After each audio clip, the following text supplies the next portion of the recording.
우리의 삶은 더불어 살아가는 삶이지요.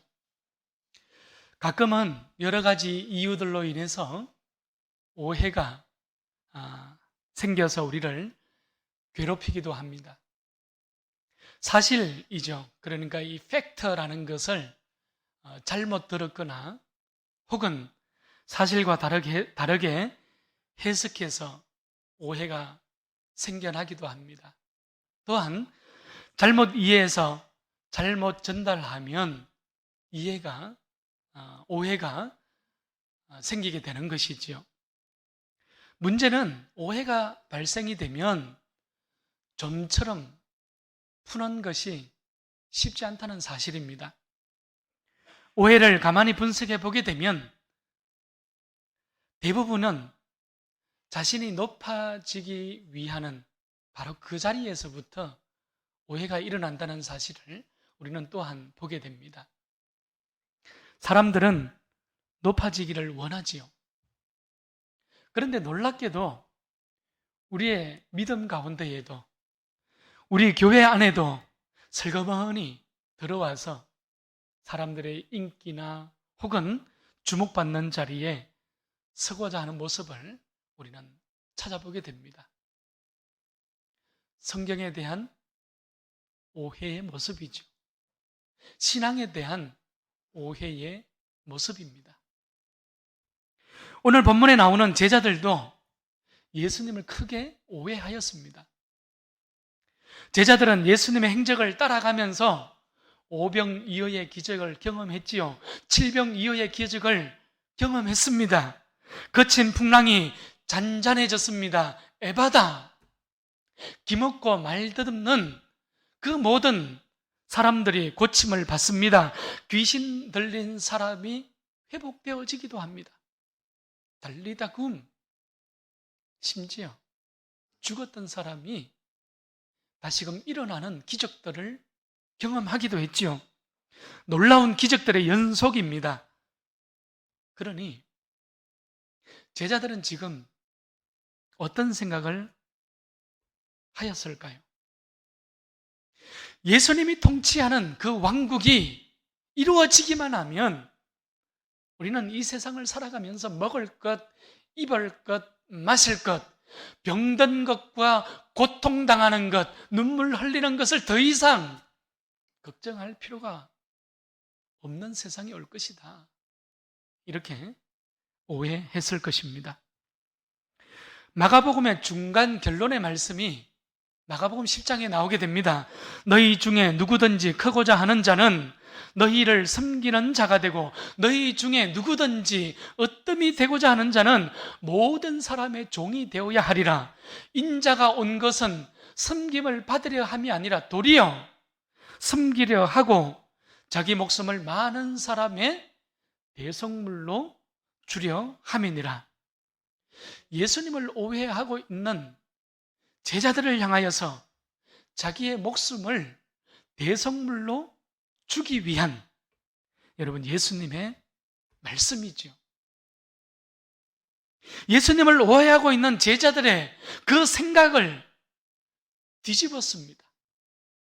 예수님을 오해하고 있었던 제자들의 그 일상을 전복시키고 있는 말씀이기도 합니다. 세상의 가치관을 흔들어 놓는 정도가 아니라 예수님의 말씀은 세상의 가치관과 정면으로 대치하는 말씀입니다. 여러분, 같은 침대에 누워 있어도 서로가 다른 꿈을 꾸지 않습니까? 예수님의 소망과 제자들의 소망은 정반대를 향하여서 지금 걸어가고 있습니다. 예수님은 십자가를 향하여 걸어가기를 원하셨지만 제자들은 높아짐을 향하여 걸어가고 있습니다. 이런 모습을 동상이몽이라고 하는 것이지요. 여러분, 중요한 것은 내가 듣고 싶은 것만 듣는다면 내 믿음은 결코 자라나지 않는다는 사실입니다. 내가 가고 싶은 곳만 가고 내가 서고 싶은 자리에만 내가 서 있는다면 하나님께서 나를 결코 사용하실 수 없다는 사실이에요. 내가 원하는 자리에만 있고자 하면 하나님은 나를 사용하시고 싶어도 나를 사용하실 수 없는 거죠. 오늘 거룩한 주일 이 아침에 예배드리는 나의 꿈과 예수님의 꿈이 일치될 수 있기를 바랍니다. 예수님이 바라보시는 그곳을 나도 바라보고, 예수님이 가시는 그곳에 나도 가고, 예수님이 머무시는 그곳에 나도 머무를 수 있기를 축원합니다. 오늘 본문은 십자가의 죽음과 부활을 예수님께서 제자들에게 두 번째 예고하고 있는 본문의 말씀이기도 합니다. 첫 번째는 마가복음 8장에서 가이사랴 빌립보를 향하여서 가시다가 길 위에서 제자들에게 물으셨죠. 사람들이 나를 누구라고 하느냐? 예수님은 계속해서 제자들에게 인자가 많은 고난을 받고 죽임을 당할 것이라고 예수님의 걸어가시는 행적을 제자들에게 숨기지 아니하셨습니다. 십자가를 향하시는 그 행적, 십자가를 향하시는 예수님의 그 목적을 제자들에게 밝히 말씀하신 거예요. 오늘 본문이죠. 31절 말씀에서도 제자들을 가르치시며 또 인자가 사람들의 손에 넘겨져 죽임을 당하고 죽은 지 3일 만에 살아나리라는 것을 말씀하셨다고 마가는 우리에게 기록해 주고 있습니다. 자, 그런데 이상하리만큼 제자들은 예수님의 말씀을 깨닫지 못하고 있어요. 오히려 묻기조차 두려워하는 모습을 우리는 발견하게 됩니다. 제자들은 지금 왜 두려워하고 있을까요? 지난번 베드로가 예수님께 항변하였었지요. 그때에 예수님께서 베드로를 향해서 무엇이라고 말씀하셨어요? 사탄아, 내 뒤로 물러가라. 내가 하나님의 일은 생각하지 아니하고 사람의 일을 생각하는도다. 크게 꾸지람을 들었던 사건을 지금 기억하고 있었기 때문입니다. 그럼에도 제자들은 마치 영적 맹인과 같이 예수님의 말씀을 들어도 깨닫지 못하고 예수님의 말씀을 들어도 그것이 무슨 의미인지 도무지 이해하지 못하고 있습니다. 이해할 수 없었던 거예요. 이유가 무엇일까요? 사실 우리에게도 이런 모습이 종종 발견되어지잖아요. 우리 마음속에는 내가 보고 싶은 것만 보고, 내가 듣고 싶은 것만 듣고, 내가 믿고 싶어 하는 것만 믿는 이 방어 기제라는 것을 다 가지고 있습니다. 디펜스 메커니즘이라는 것이지요. 여러분, 받아들일 수 없는 불안에 대해서는 방어 기제를 가지는 거예요. 받아들일 수 없는 위협들로부터 나 스스로를 보호하기 위해서 의식적인 방어 기제를 사용하게 되는 것이죠. 여러분, 어떤 사실이나 팩트를 왜곡하면서까지 내 안에 있는 평화, 내 안에 있는 안전을 지키기 위해서 사용하는 심리학적인 원리, 심리학적인 메커니즘을 가지고 있다 이 말입니다. 우리가 하나님의 말씀을 들을 때도 마찬가지예요. 내가 좋아하고 내가 인정하는 말은 하나님의 그 말씀은 쉽게 수용을 합니다. 그러나 이해되지 않는 말씀, 부담스러운 말씀을 들을 때는 귀를 닫아버립니다. 한쪽 귀로 들어가서 한쪽 귀로 내보내요. 마음을 닫아버리니 깨닫지도 못하게 되는 것이죠. 놀랍게도 성경은 우리에게 예수님의 행적을 따라가는 그 길에 대해서 반복하고 반복해서 우리에게 말씀해 주고 있습니다. 그만큼 중요한 진리라는 말씀입니다. 여러분, 예수님의 행적, 이것을 우리는 헬라어로 호도스라는 말씀을 끊임없이 지금 찾아가고 있잖아요. 여러분, 이 호도스는 단순한 길이 이야기하는 것이 아니었습니다. 단순한 길이 아니었어요. 예수님의 행적이었지요. 성도의 삶의 원리였지요. 예수님을 따라가고자 하는 제자들의 삶의 방향을 가리키고 있는 단어가 호도스, 성경에서 말하는 길이라는 단어였습니다. 우리는 예수님의 말씀에 깊이 귀를 기울일 수 있어야 합니다. 누구든지 나를 따라오려거든 자기를 부인하고 자기 십자가를 지고 나를 따를 것이니라. 여러분, 그래서 믿음은 나를 부인하는 것이에요. 동시에 예수님을 내 안에 담는 것이 우리의 믿음입니다. 여러분, 믿음은 나를 포기하는 동시에, 나를 비워내는 동시에 내 안에 예수님을 인정하고 예수님을 담아내는 그 길이 믿음입니다. 이것이 성도의 길이에요. 성경은 이런 사람을 향해서 믿는 사람들이다, 예수님의 제자들이다, 이렇게 부르고 있는 것입니다. 세상과 다른 길이죠. 세상의 논리, 세상의 가치관과는, 여러분, 세상의 그 가치관을 가지고는 도무지 이해가 되지 않는, 납득할 수 없는 길입니다. 성도의 길과 세상의 길이 이렇게 다른 거예요. 오늘 우리 모두가 지금은 비록 이 땅 위에 길을 걷고 살아가고 있지만 하늘 소망을 하며 예수를 담아내는 믿음의 길을 걸어갈 수 있기를 바랍니다. 그래서 나를 부인하고 내 십자가를 지고 내 인생 속에, 내가 걸어가는 인생의 길 위에 예수님의 행적을 따라 예수님을 담아내는 진리의 길에 설 수 있기를 축원합니다. 오늘 예수님께서는 큰 자와 작은 자에 대해서 우리에게 말씀해 주고 계십니다. 결론적으로 말씀을 드리면 예수께서 말씀하시는 큰 자와 세상에서 말하는 큰 자는 전혀 다른 모습이라는 거예요. 제자들에게 변화산의 놀라운 그 영광이 경험되어졌지 않습니까? 또한 산 아래에 내려왔을 때에 제자들에게 귀신이 쫓겨나는 기도의 능력을 경험했지 않습니까?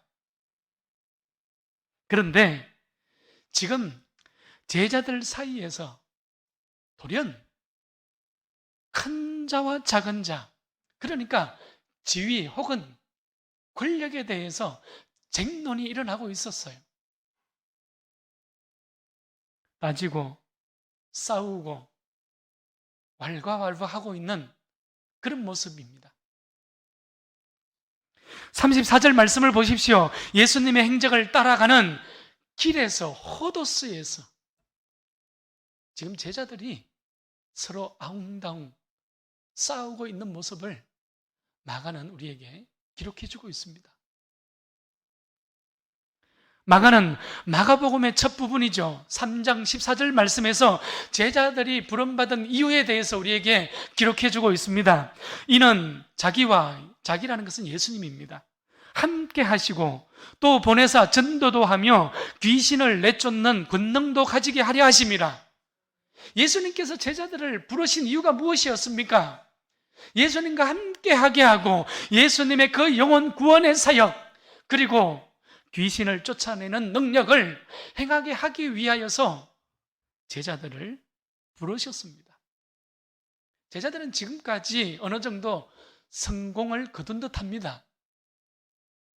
그러나 어찌 보면 오늘 33절 이하의 말씀은 본문 전체의 흐름 속에서 어색해 보이는, 돌출되어진, 그러니까 지위와 권력이라는 큰 자에 대해서 엉뚱하게 돌출되어진 말씀입니다.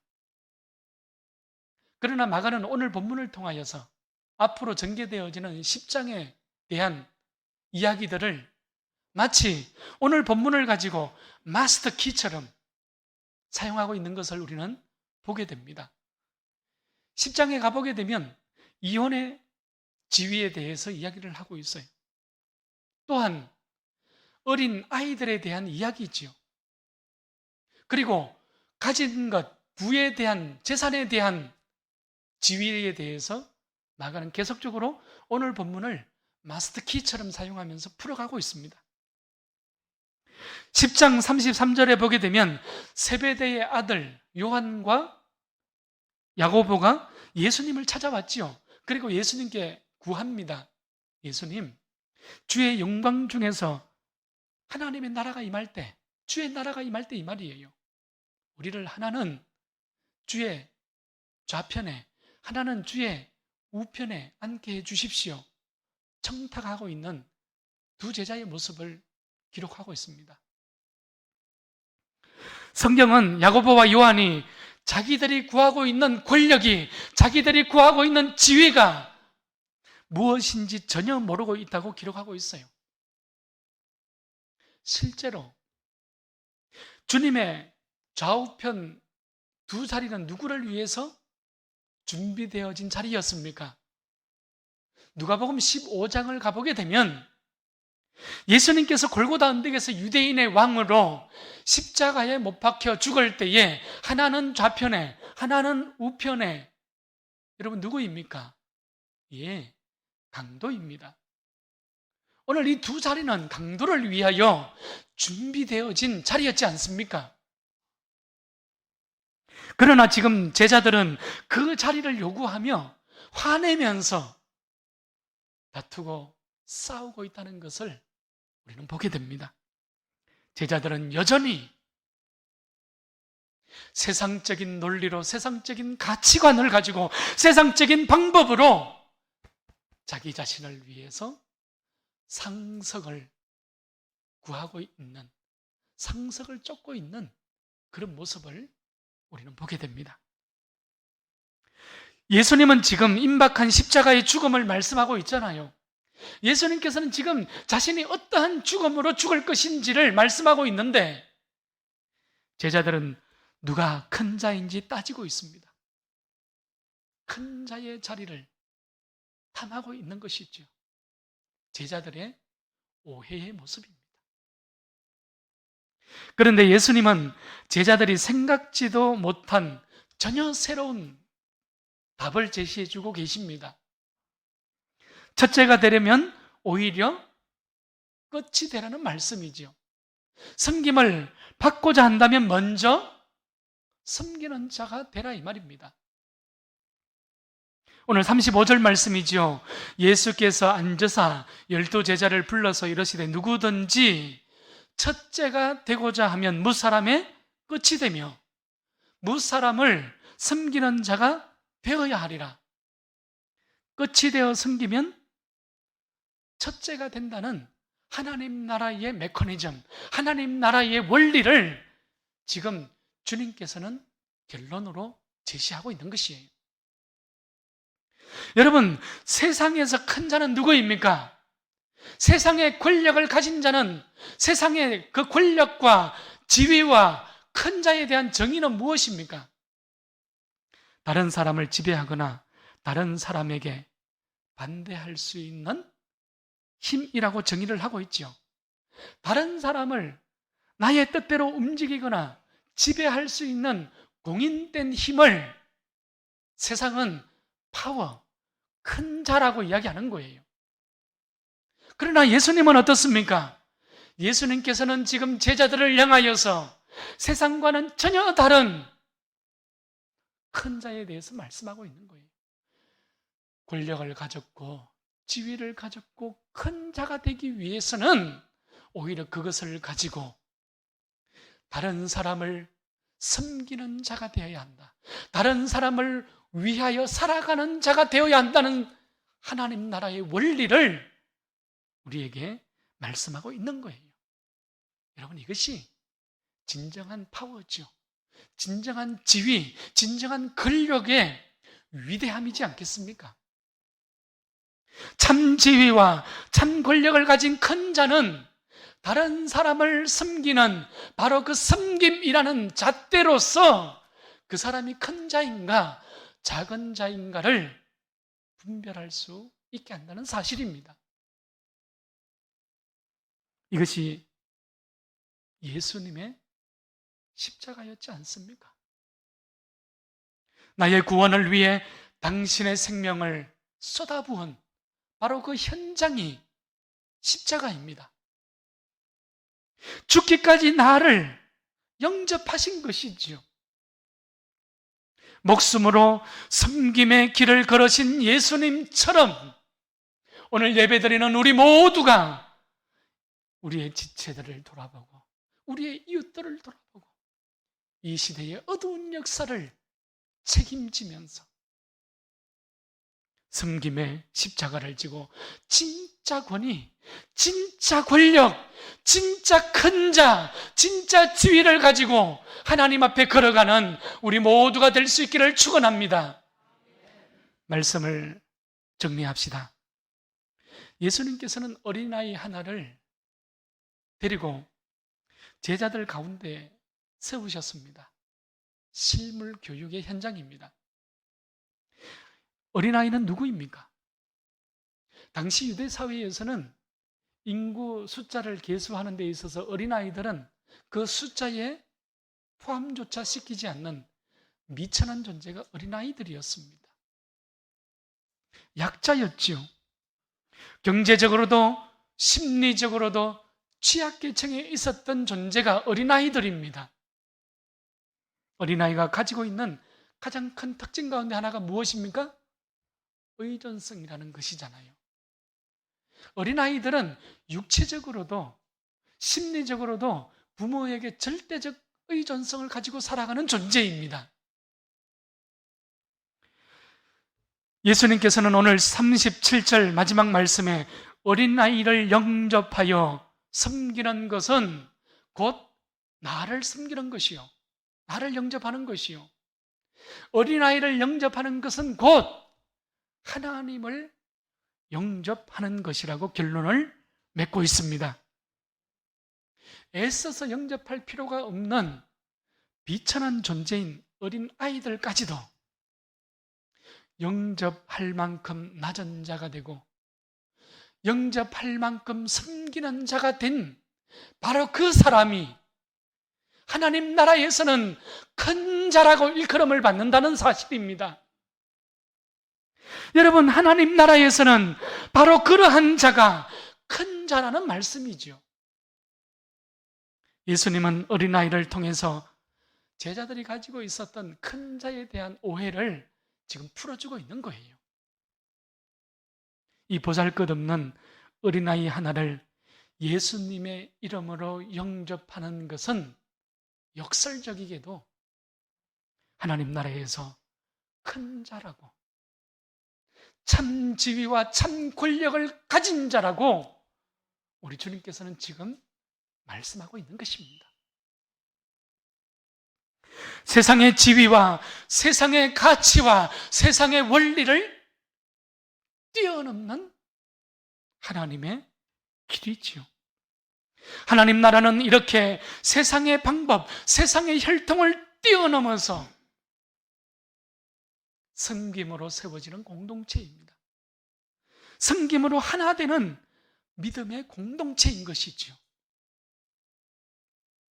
하나님의 나라는 이렇게 나를 내려놓고 너를 일으켜 세우는 길을 걷는 사람들이 모여있는 거룩한 에클레시아 공동체입니다.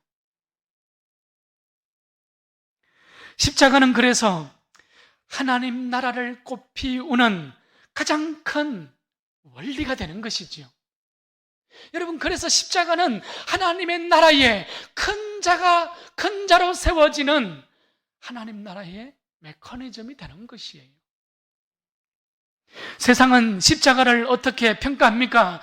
세상은 십자가를 죽음으로 인하여 끝으로 받지 않습니까? 세상은 십자가를 실패로 봤습니다. 그러나 예수님께는 이 십자가가 새로운 하나님 나라의 시작이 되었습니다. 할렐루야. 여러분, 예수님께는 그 십자가의 죽음이 끝이 아니라 부활의 승리로 일으켜 세워지는 자리였지 않습니까? 세상에서 큰 자들은 호령하는 자들입니다. 군림하는 자들입니다. 가진 자들입니다. 그러나 하나님 나라에서 큰 자는 숨기는 자입니다.